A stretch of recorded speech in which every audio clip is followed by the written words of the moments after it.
the screen of Google. Yes, yeah, we can see the screen too. Yes. 1.11.30, right? So if it's okay, I'm going to go ahead and start, if I may. Yes, please, please. Okay.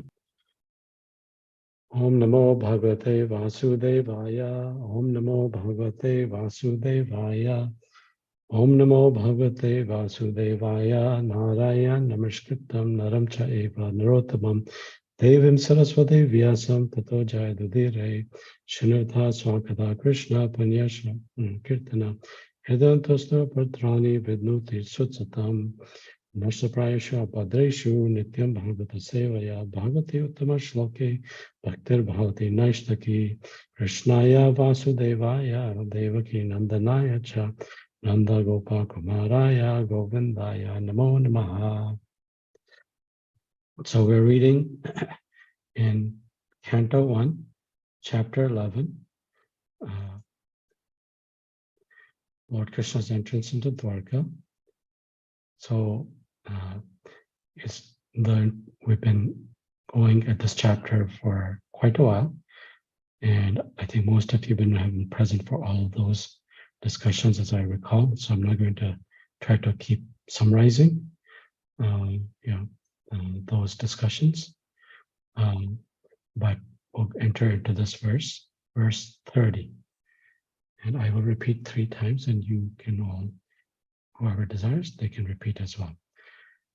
Ata avishatsva bhavanam sarva kama manuttamam prasada yatra patninam sahasrani cha sodasha. Ata avishatsva bhavanam sarva kamam anuttamam prasada yatra patninam sahasrani cha sodasha. Ata avishatsva bhavanam sarva kamam anuttamam Prashada yatra patninam sahasrani cha sodashaha. Anybody like to repeat? Hare Krishna Prabhuji. I can. Yeah, Prabhu. I will repeat this word, Prabhu. Sure. Hare Krishna. Ata vishad swabhavanam sarvakamam anuttamam prasadayatra patninam sahasrani cha sodasha. Hare Krishna.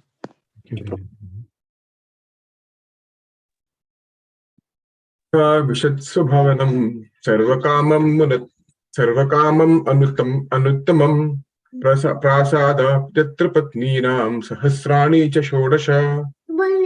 Thank you, Prabhuji. Krishna Prabhuji. Ata vishat swabhavanam sarvakamam anuttamam prasada yatra patinam sahasrani cha shodasha. Thank you, Kalyani Mataji. Okay. I can also recite. Oh, Haribol. Hare Krishna. I'm expecting your son to recite too now. He was trying. Can you scroll up a little so I can see the first one? Sure. Sorry, I was. Ata vishat swabhavanam sarvakamam anuttamam prasada yatra patninam sahasrani cha shodasha. Thank you, Mataji. Rasraj, would you like to try? Next time. Thank you so much. He will surprise you one day. Synonyms. Atha, thereafter. Avisat, entered. Swabhavanam, personal palaces. Sarvakamam, desire, all desires. Sorry, combined 2 words. Anuttamam, perfect to the fullest extent. Prasadaha, palaces. Yatra, where. Patni nam, of the wives, numbering. Sahasrani, thousands. Cha, over and above. Sodasha, 16. Translation by His Divine Grace Srila Bhaktivinoda Swami Prabhupada, Srila Prabhupada Ki Jai.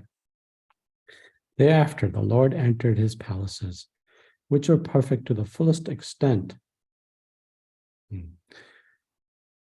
His wives lived in them, and they numbered over 16,000. So, the initial description of Krishna traveling, coming into Dwarka, being welcomed by the Dwarkavasis, and traveling around the roads and being welcomed by everybody, and how they reciprocated, etc.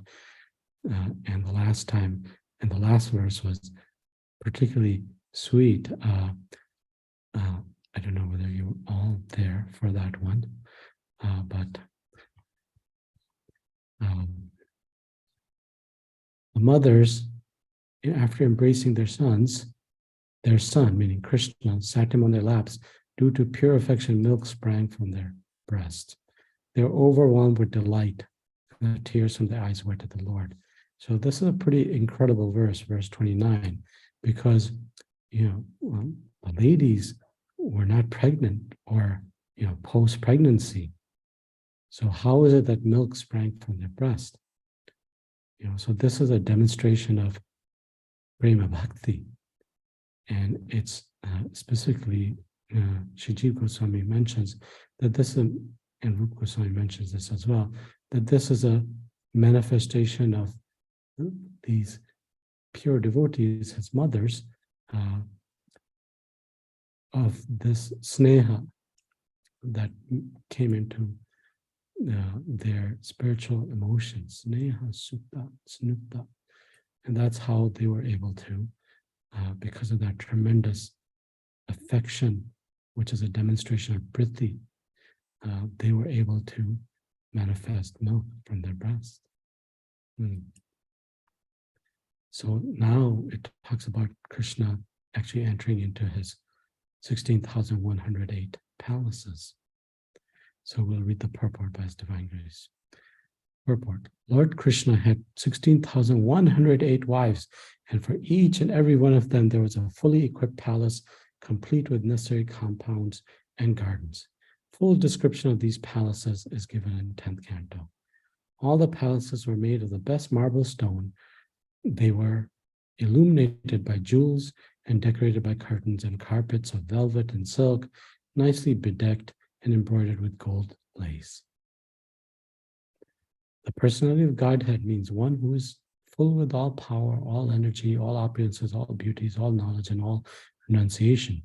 Therefore, in the palace of the Lord, there was nothing wanting for fulfilling all desires of the Lord. The Lord is unlimited, and therefore his desires are also unlimited. And the supply is also unlimited. Everything being unlimited, as concisely described here, is sarva kamam, or full with desirable equipment. Atha avisat swabhavanam sarva kamam anutamam prasada yatra patninam sahasrani cha sudasha. Translation. Thereafter the Lord entered his palaces, which are perfect to the fullest extent. His wives lived in them, and they numbered over 16,000. So we will now say our prayers to Srila Prabhupada and the predecessor. Gurus and Acharyas. Om Agyantimarandasya Jananjana Shlakaya Chakshurunmritam Yena Tasmai Shri Guruve Namaha Shri Chaitanya Manobishtam Stapitam Yena Bhutale Swayam Rupam Kadamayam Dadati Swapadantikam Vandeham Shri Guru Shri Yuta Padakamalam Shri Gurum Vaishnavamscha Shri Rupam Sagrajatam Sahagana Raghunatanvatam Tam Sajivam Sadvaitam Savadutam Parijana Sahitam Krishna Chaitanya Devam Shri Radha Krishna Padan Sahagana Lalita Shri Vishakan Vitamscha Namom Vishnu Padaya Krishna Pastaya Bhutale Shrimati Bhaktivedanta Swami Itanamane Namaste Saraswate Devi Gauravani Pracharane Nirvashe Shunyavadi Pashtatai Deshatarane He Krishna Karuna Sindhu Dina Bandho Jagapati Gopisha Gopikanta Radha Kanta Namastute Tapta Kanchana Gaurangi Radhe Vindavaneshwari Vrishabhanu Suta Devi Pranami Hari Priye Pancha Kalpa Turubhyascha Kripo Sindhabhivacha Patitanam Pavnebhyo Vaishnavyo Namo Namaha Jai Shri Krishna Chaitanya Prabhu Nityananda Shri Advaita Gadha Shivashadi Gaur Bhakta Vinda Hare Krishna Krishna Krishna Hare Hare Hare Rama Rama Rama Hare Hare. Prabhupada ki jai.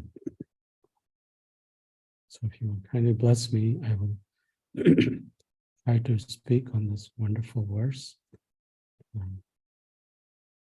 And I will, reading it, there are quite a few points one can explore, but the two principal avenues that I wanted to explore were Lord Krishna and his 16,108 wives, how that came to be, because not everybody knows that, and this concept of desire, comparing, contrasting that with our desire versus the Lord's desire. So let's start with that. So here describes the Lord entered his palaces, which are perfect, and his wives lived in them. They numbered over 16,000. So in the ancient days, time of Krishna's appearance, it was common for Kshatriya kings to very often have more than one wife. And Krishna had 8 principal wives. The principal wife being Rukmini, but then he also had Satyabhama, Jambavati, Kalindi, Satya, Mitravinda, Bhadra, Lakshmana. So there are multiple wives. And Kshatriyas, oftentimes the king would want to give away, meaning in marriage, his daughter, the princess, but to qualified suitors, not just anybody. It wasn't quite the matrimonial ad in that sense. You had to be kind of like known entity. You couldn't just come out of the blue, although sometimes that did occur. And so Krishna won over his wives, the initial wives, through this process called Swayamvara. Swayamvara is from a Sanskrit word meaning of one's own choosing. So there used to be royal venues, like in the medieval times when we've all seen the medieval movies where 2 knights are on a horses running towards each other with these lances, kind of like spears, and whoever gets knocked off loses. So, there would be like these regulated battle between the suitors, and sometimes it would get violent, but eventually Krishna defeated the suitors, specifically the ones that are commonly mentioned are Shishupal in the case of Rukmini, and therefore was able to take these ladies as his wives. Now, as this verse mentions, in addition to the 8 principal queens in Dwarka, he also married 16,100 additional ladies. So the question is, well, how did that come about? So we know how the 8 came through Swayamvara, but how did it occur that he had these additional wives? Well, like Srila Prabhupada said, this is explained in Canto 10, and it's in this, the killing of the demon Naraka. So I'll scroll down to the relevant verses. So the situation was that once there was a demon, and he was a king. His name was Narakasura or Bhamasura. Now he was a son of Mother Earth, Bhumi, personified, and he had a very qualified parents. But due to his nature, he started creating disturbances in the universe, even to go so far as to steal treasures from the Devatas and the other demons. And so finally, acting on appeal from actually Indradev and Bhumi Devi, Krishna, along with Satyabhama, flew from Dwarka to Bhamasura's palace. And there's great description of the palace in the earlier verses in here. And because Krishna was appealed to by Bhumi Devi and Indradev, and so they're his empowered agents. So he went and with the idea of putting an end to Bhamasura's terrorizing of the general population. And eventually, of course, being Krishna, he with a Sudarshan Chakra, he was able to, after he defeated Bhamasura's army, he defeated Bhamasura. And Lord Sri Krishna entered Bhamasura's very opulent palace, just like Ravana had an opulent palace, so did Bhamasura, and he found there 16, over here it says, there Lord Krishna saw 16,000 royal maidens, whom Bhama, or Narakasura as he's also called, had taken by force from various kings. So, so there were 16,100 ladies imprisoned in Bhama's palace, according to actually Vishnu Purana, and or here it says 16,000, but actually back in the verse that we read, Srila Prabhupada mentioned 16,100. 16,100 wives. So 8 were the initial principal wives that we talked about, that Krishna won over in the Swamvara. And then the other 16,100 were these ladies. So Krishna saw these 16,100 royal ladies whom Bhama had taken by force, not only from other kings, but also from the daughters of Devi Devtas, other sadhus, children that were beget through the pure mind, and also his rival demons. He was an equal opportunity thief and a terrorist. So Krishna saw them and they saw Krishna. And verse 34 says here, the women became enchanted when they saw that most excellent of males, meaning Lord Sri Krishna, enter. In their minds, they accepted him who had been brought there by destiny as their chosen husband. And I'll comment about this in a second. The ladies, the 16,100 ladies, had the thought that may providence, meaning may the supreme goodwill, grant that this man, Sri Krishna, become my husband. Each and every princess absorbed her heart in contemplation of Krishna. This is devotion. So when the princess saw Krishna, they were captivated by his beauty. Acharyas have explained. And therefore they prayed to him, his mercy, with a desire to become his wives. Now, a lot of people will find fault with Krishna having, in modern day, a lot of people think it's a sign of great lustful tendency of Bhagavan, Shri Krishna, that he has 16,100 wives. This is in contrast to Shri Ramchandraji Ekapatni Vrat, that I only have one wife. But what people don't realize is that because Bhamasura had taken these girls away from their homes, and because by his nature being a Shura and demon, he was an unclean personality. So ritualistically, the ladies were in dishonor, and therefore nobody would marry them. Even in common society, okay, if a quote unquote a lady has a bad reputation, at least in traditional India, that was a demerit for them. Very, very hard to find a husband. So Krishna, as the Paramatma, in everyone's heart could understand the pure desire of these ladies. And therefore he accepted them as his wives. So there's a very important lesson for us here, that as soon as the devotees, as soon as a jiva surrenders to the lotus feet of Lord Krishna, sincerely, the Lord accepts such a person. And so immediately the devotees become free from all material contamination.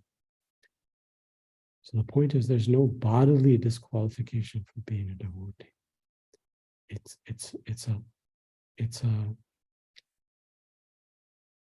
an exchange of one's heart. And his accepting was not just a token form of acceptance. Okay, yeah, I'll accept. His accepting is much more than that. his accepting is on the level.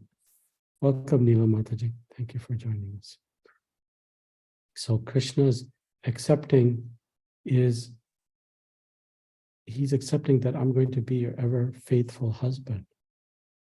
So Krishna expands himself into 16,100 forms. Srila Prabhupada oftentimes talks about this pastime of Sabri Rishi, where he was getting older, but he had a desire to be with younger ladies, and so he expanded himself into 50 different forms and created 50 different palaces for these ladies. But in the end, he was one man, whereas this is not the case here. So Krishna expanded himself in exact likeness to 16,100 forms, and therefore he was able to marry these additional 16,100 princesses, as Srila Prabhupada mentions, in 16,100 different palaces, all in one moment. So he proved that he's actually Supreme Personality of Godhead, and that this is a manifestation of his internal potency, Hladni Shakti, that he can expand himself as in many forms as he desires. We know from Bhagavatam that, and from Bhagavad Gita, that the absolute personality is one, yet he becomes many as he so desires. So Krishna did not do this for the purpose of trying to have sense gratification, but he did this because of reciprocation with their pure devotion, because as the subsequent verses will demonstrate, Krishna is Atma Rama, he's self-satisfied. Only because these ladies prayed to him, like this says here, absorbing their heart, did Krishna agree to accept them. And Acharyas and Srila Prabhupada in his lectures would say that the idea that Krishna marries 16,100 ladies is not exaggeration. And subsequent verses you will say Krishna can marry 16 million souls. Because Krishna, we know Krishna expands himself into the heart of every living being. Sarvasya sarvasya chaham hirdi sanavishto dasmirta yanam aponam cha. Expands himself into the heart of every living being as the Paramatma.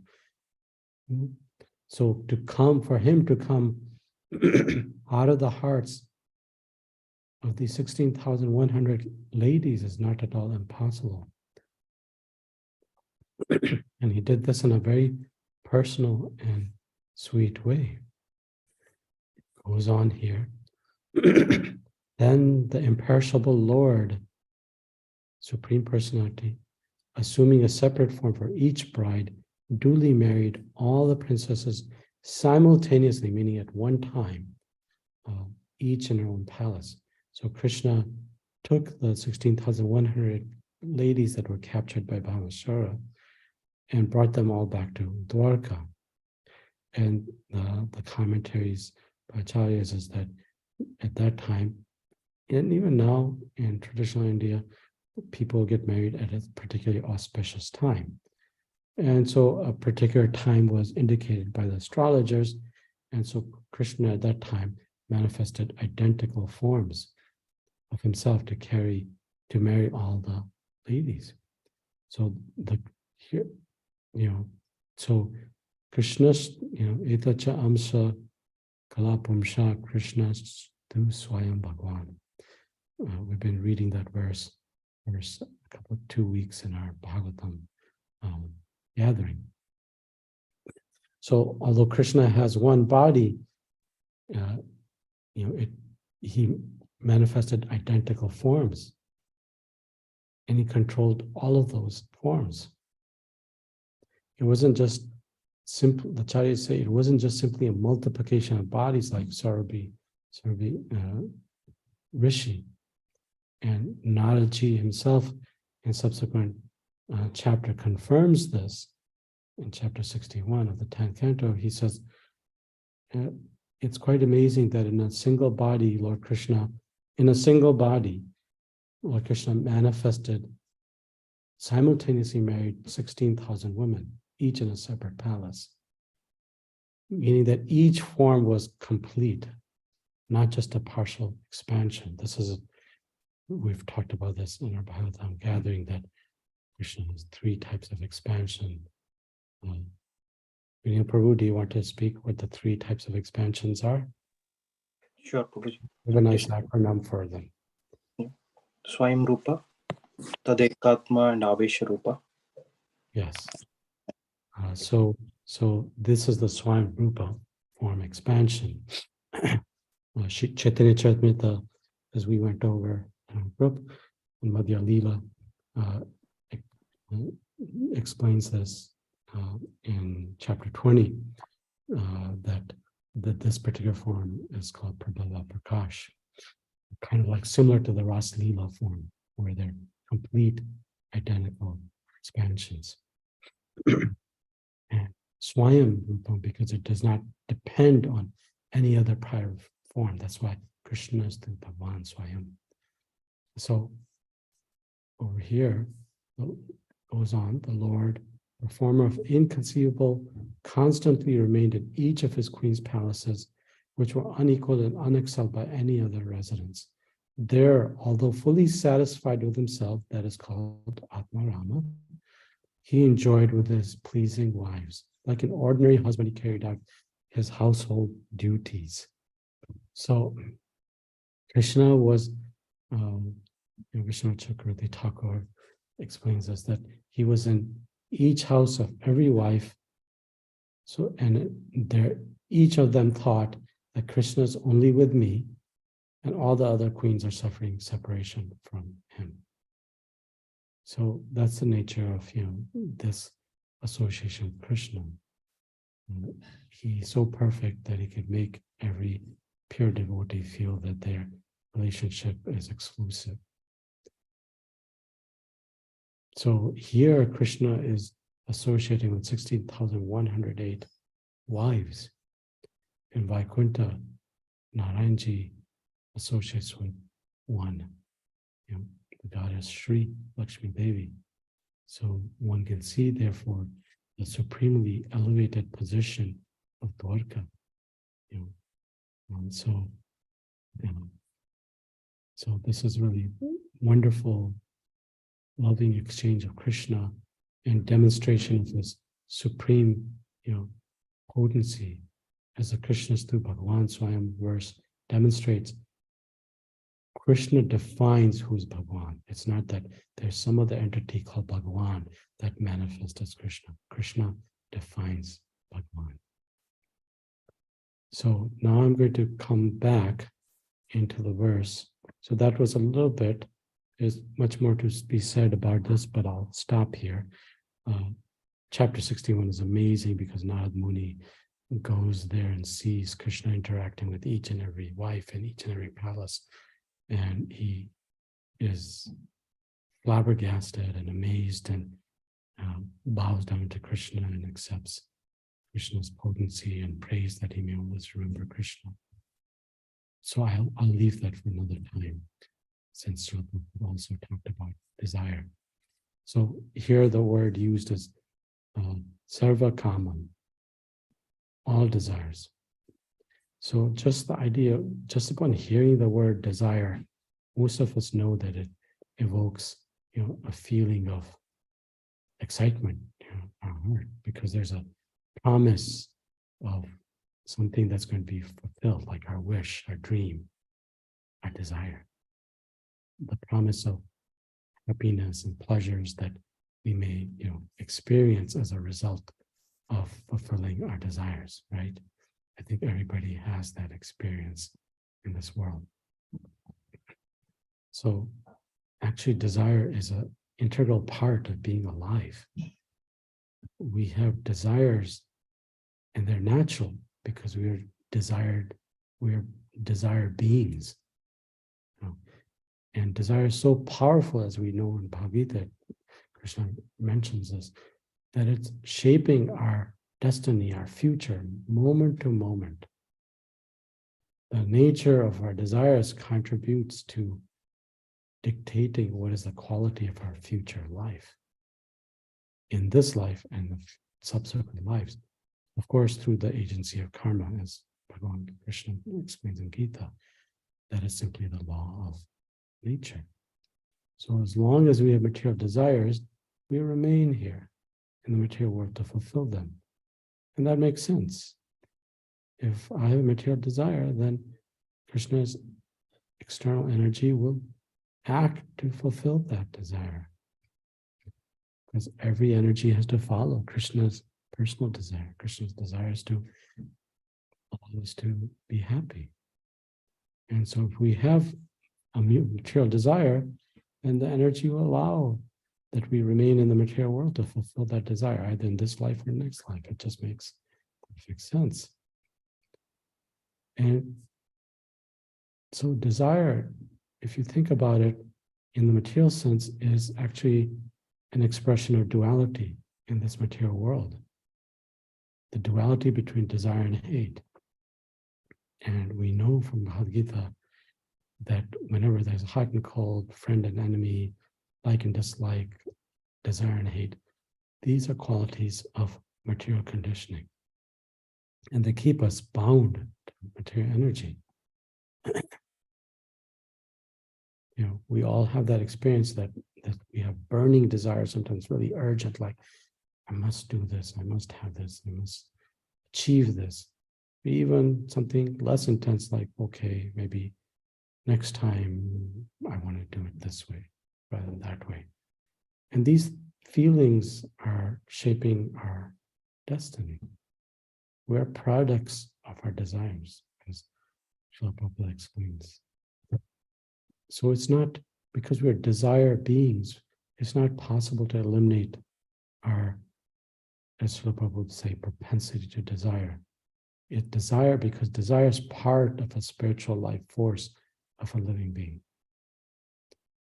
But our desires have become distorted, influenced by material energy, away from the original pure spiritual desires that are part of our true identity.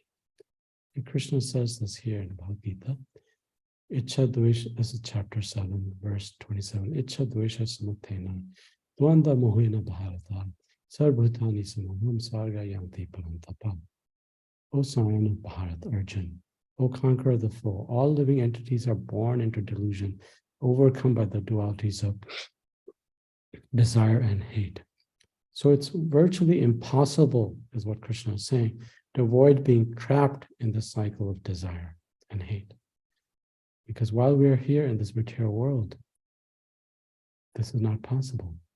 But how about if there's an alternative to staying bound in material world based on our material desire and subsequent karmic reactions? So since we can never be desire-free, according to what Krishna is stating, the idea is to channel our desires into something perhaps more beneficial. And the supreme benefit we learn from this, from Shastra, is to be desirous of only one thing, which is the service of Swayam Bhagavan Shri Krishna. Because along with this purified desire, notice, not material desire, but purified desire, comes the mercy of the Lord and his associates. As Srila Prabhupada nicely stated here in this verse, the personality of Godhead means one who's full with all power, all energy, all opulences, all beauty, all knowledge and renunciation, right? So Krishna is unique in that he defines who's Bhagavan. So, this is definition comes from Vishnu Puran. So no one anywhere at any time or in the future will be his superior. So actually it makes sense to revive our, relationship with Krishna, because Krishna is so complete. As Srila Prabhupada once said, he's omnipresent, omnipotent, omniscient. He's the only one who can reciprocate with us exactly, individualistically, in the way we need, just like the queens of that Brahmashura had captured. Krishna reciprocated with them because of his 6 opulences in the way they need it. The key is we simply need to let him know that we wish to rekindle our relationship with him, and then act accordingly. And when we do this, then we're engaging in devotional service. Srila Prabhupada mentions this, in this verse in chapter 4 in the purport, in the very famous verse.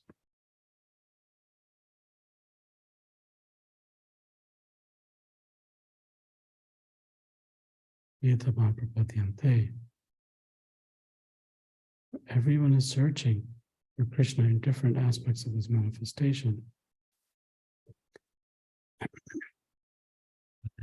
This is something very nice. Krishna is the object of everyone's realization, and thus everyone is satisfied according to one's desire to have him. Satisfied according to one's desire to have him. And you see this here in the verse we read. May Providence grant, so the 16,100 ladies say, may Providence grant that this man become my husband. Each and every princess absorbed her heart in contemplation. Krishna. So Krishna is the object of everyone's realization, thus anyone and everyone is satisfied according to one's desire to have him. So this is the act of transforming of desire. Krishna's Kaviraj Goswami says in Chaitanya Charitamrita Adi Lila, chapter 4, verse 165, Atmindriya Priti Vancha Tare Balikam. Krishna Indriya Priti Icha. Notice Icha. We read Icha Dvesha Samotena. But here, Krishna Indriya Priti Icha Dhare Premana. The desire to gratify one's senses is kama, lust, but the desire to please the senses of Lord Krishna is prema.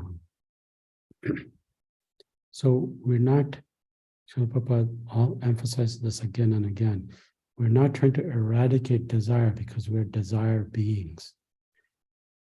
We are trying to change the quality of our desire. Change the quality of desire. So how do we do this? We've been in the material world for so long that our current desires are a manifestation of our past desires, right? We talked about that. That's just the law of nature. Based on our current and past material desires, we get a suitable material situation to fulfill those desires. So we can see in this verse that instead of desiring to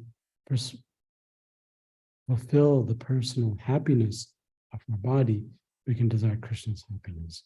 Instead of trying to work to gratify our senses, we can act to please Krishna's senses. And therefore lust becomes transformed into love. Srila Prabhupada explains here quite a bit about the pure love of Madhura Rasa, the gopis. So practically, what to do? Practically what to do for us is what we're doing. Shinota Swakata Krishna Punya Shravana Kirtana Hridavantosto Apadrani with Nutit Surtsatam. Sri Krishna, the personal Godhead, who is Paramatma, super soul in everyone's heart and the benefactor, the truthful devotee, cleanses desire for material enjoyment from the heart of the devotee who has developed the urge to hear his messages, which are in themselves virtuous when properly heard and chanted. So, Srila Prabhupada says this word, Surt Satam, we talked about how on Friday in our Gita class we were doing the Tri Shloka Gita, and one of the ideas is that because we have the 4 defects of, can anybody name the 4 defects of conditioned souls? Imperfect senses, being in illusion, Yes. Cheating propensity, Yes. Committing mistakes. Right. So like we talked about, there's not really a whole lot we can do about our imperfect senses. they are what they are, they're material senses.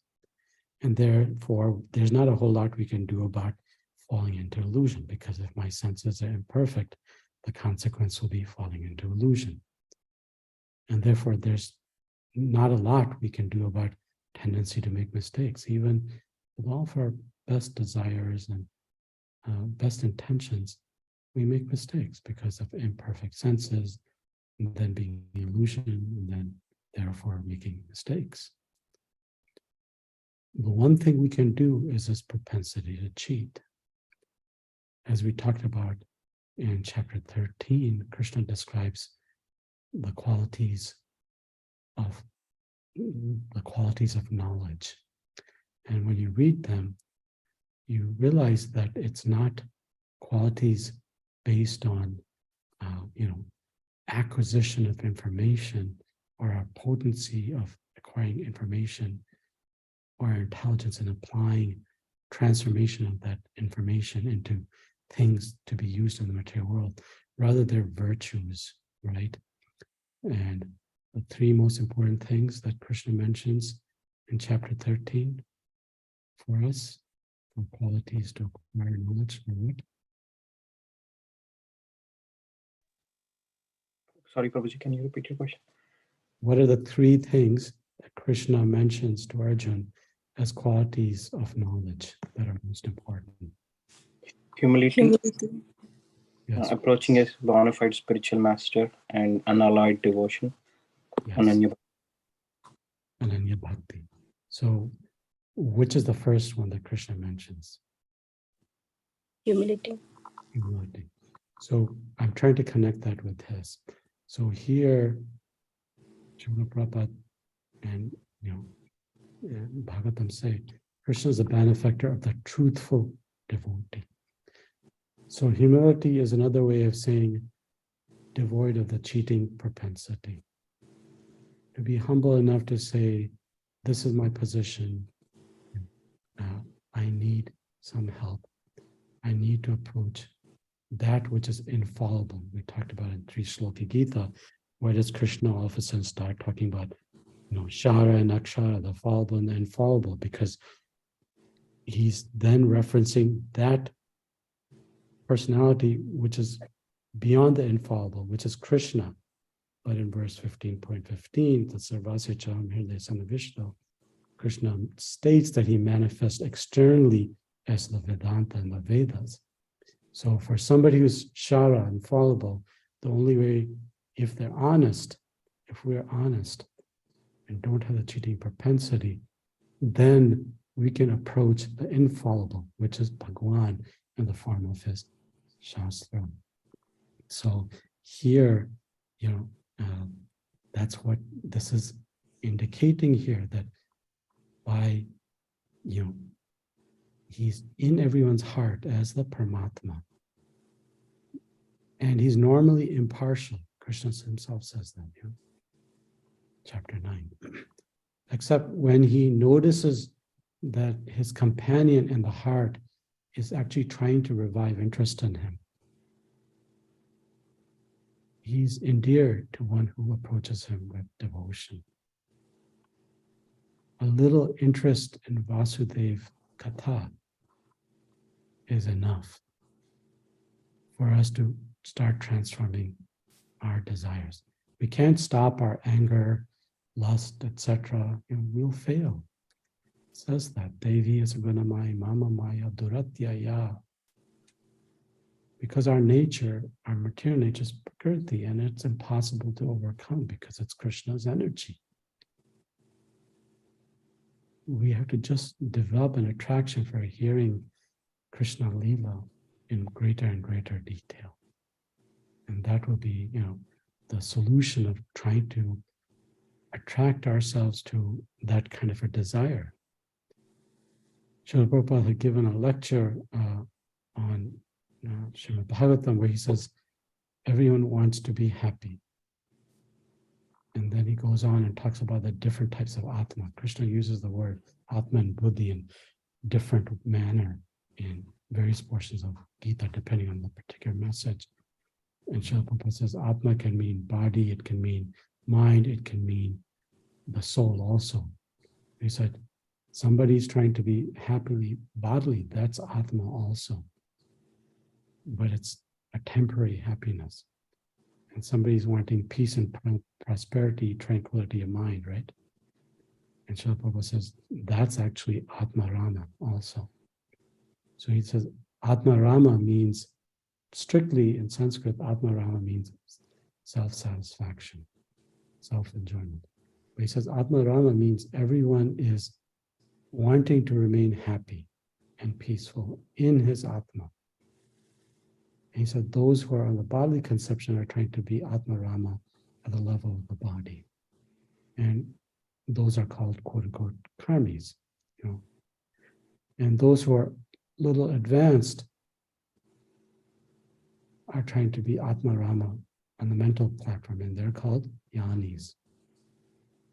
And those who are trying to be happy spiritually, they're called yogis, right? Krishna says that yogino sarvesham madgatena antaratmana.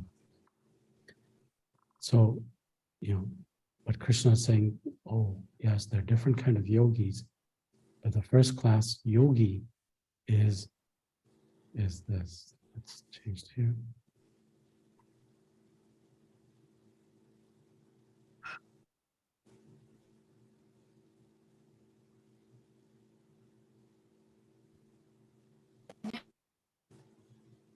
Yoginam api sarvesham madgatena antaratmana shraddhan bhajate yomam same yukttamamataha. So the Prabhupada mentions in his commentary to this verse in the lecture that one who's always thinking of me, manmana bhatma bhakto madhyachi mamamishkuru. This is Krishna's advice, think of me. So this is first class Atma Rama. And that occurs through hearing Krishna Lila, Krishna pastimes, Krishna's instructions, as we talked about in this verse, you know, Srimad Krishna. So, God is unlimited, as Srila Prabhupada says in this verse. The Lord is unlimited, therefore his desires are unlimited, right? I have limited energy, so, I can only do so much. Srila Prabhupada once said, I can produce, maybe an ounce of perspiration from my body. But God, if he likes, can produce unlimited water, including not only one Atlantic Ocean, but Atlantic oceans and millions of universes. So because he's unlimited, he accepts unlimited amount of food offerings everywhere in the universe. Because he's unlimited, he hears the prayers of devotees everywhere, wherever they may be. Millions of souls are offering vandanam to him, and he has no problem accepting all of them.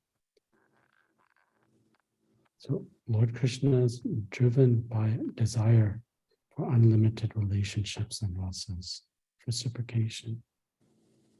And Bhakti Rasamrita Sindhu, Shiva Goswami's Mangalcharan verse is, what? Vilas Prabhu, you know the Mangalcharan verse, right? Akila Rasamrita Murti. Akila Rasamrita Murti. So the verse states that Krishna has these amazing qualities, meaning destroying suffering, surpassing all forms of happiness with the greatest bliss. But his unique qualities, Akila Rasmitas Murti, that is supreme bliss, Amrita Murti. That's his unique quality of he's unlimited in the amount of, there are 5 principal rasas, and then there are 7 secondary rasas, right? We went over this beautiful verse in our Bhagavatam group. I'll change it. And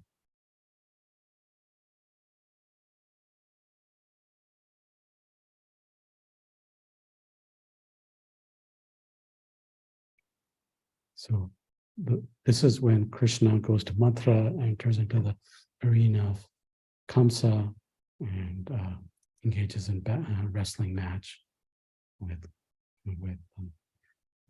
various opposition. So it says the various group of people in the arena regarded Krishna in different ways when he entered it with his elder brother.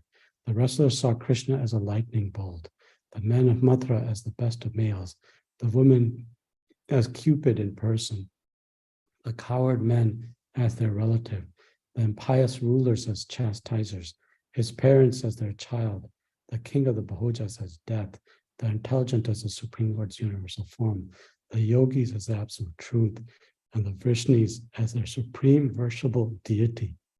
So, kind of proof of what we read here, where Srila Prabhupada says in his purport to 411, that very sweet sentence.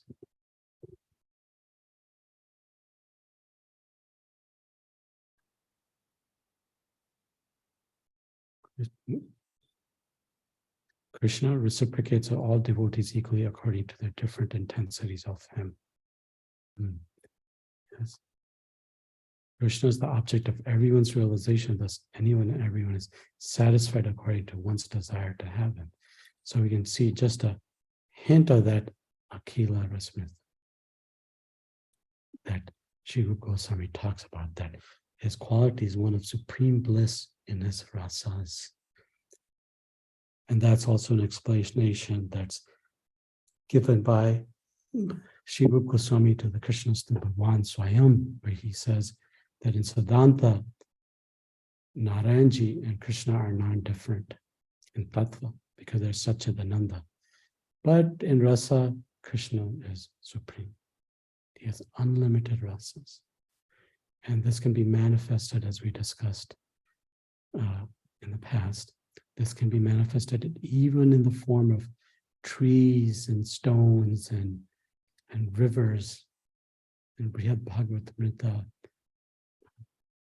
it is said that when there's a search by Naraji to find that individual who's the greatest recipient of Krishna's mercy,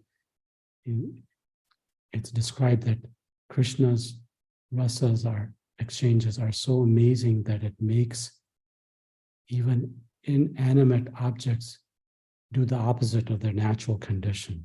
Like rivers naturally flow, and when Krishna touches, the river stops. Trees naturally grow upward. When Krishna comes into the forest of Vrindavan, the trees start bowing down. Stones are naturally hard by their nature. But when Krishna's feet touch the stone melts. So Akila Rasmita Murti is Krishna. And this verse is showing that Krishnas are simply reciprocating with the desire of thousands of ladies to have him as their husband in a pure manner. So the focus here was, number one, to talk about in today's session was to talk about how it came to be that 16,108 wives, where Krishna had them as wives in Dwarka, and how he manifested his potency. Although absolute is one, he simultaneously expands himself into identical forms. Inconceivable potency. And then the second part was talking about material desires and how they're our natural propensity to have material desires. And then how we need to, like Srila Prabhupada would say, dovetail those material desires into real desires for Krishna, for our spiritual well-being. By simply the simplest way we can do that is by listening to Krishna Tattva, Krishna Leela, and developing a taste for that. Vasudeva Katamuchi. So thank you all for your patience, kindness, and joining, and giving us this opportunity to speak about this incredible pastime of Krishna and Dharika. Any Vancha Kalpatrubhyascha Kakosindhavyevacha Titanam Pavnibhyo Vaishnavyo Namo Namo.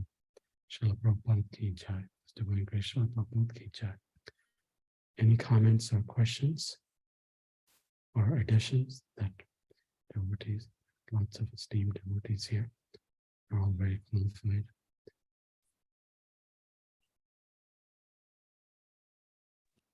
Prabhuji kindly pasted the verse, Prabhu. Narottamilas Prabhu pasted that verse that you were referring. Sorry. For some reason when okay, yes. Yeah, Akila Rasmati Parashram Ruchi Ruda Paragati Kalita Shyam Vita Radha Priyan Vidra Jayati. So it's talking about how Krishna. Thank you, Prabhuji, for your beautiful explanation. Thank you, Mataji, for This- joining. Appreciate This episode. Yeah, thank you. Hare Krishna. Hare Krishna. Any additions? Thanks, Prabhuji. Thanks very much for the very nice explanation. I joined somewhere about 20 minutes into it, but thank you for very nicely explaining all the aspects of desiring for Krishna. Yes, may we have such desire, right? Yeah. By just hearing Krishna Leela Tattva. Thank you for joining. I know you're busy as well. Okay, any questions? No, Prabhuji, thank you for the wonderful explanation. As always, thank you. Sorry, I can't hear what you said in the second part. I heard that. Thank you for the wonderful explanation as always. Thank you. Thank you. Hare Krishna. So I'll let everybody go. Everybody's busy. So join us today for Sunday feast at 11:30.